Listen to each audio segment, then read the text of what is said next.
हैदराबाद में इलेक्शन के हवाले से अमन व अमान बरकरार रखने के लिए सिंध पुलिस और रेंजर्स का मुश्तरका फ्लैग मार्च किया गया।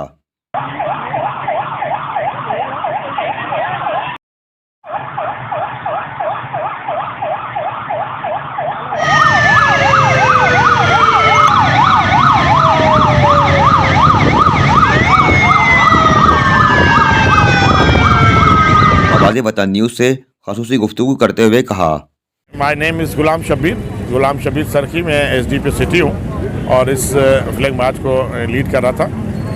हमारे साथ 22 से ज़्यादा रेंजर्स की गाड़ियाँ और उनके अफसर भी थे और हमारे आल एसडीपीओ साहबान और आल एसएचओ साहबान की भी गाड़ियाँ थी और हमारे एसएसपी साहब जो है वो हमें मॉनिटरिंग कर रहे थे। डायरेक्ट हम उसकी सुपरविजन में ये फ्लैग मार्च हमने पुलिस हेडक्वार्टर से रवाना किया और सारे शहर में हमने विज़िट किया है। आने वाले दिन में जो हमारी इमरजेंसी है उसके लिए हमने अपनी फ़ोर्स को अलर्ट किया और उनको विज़िट कराया कि जैसे आने वाले दिनों में हमें अच्छे तरीके से परफॉर्म हम कर सकें। मेहरबानी, बहुत शुक्रिया।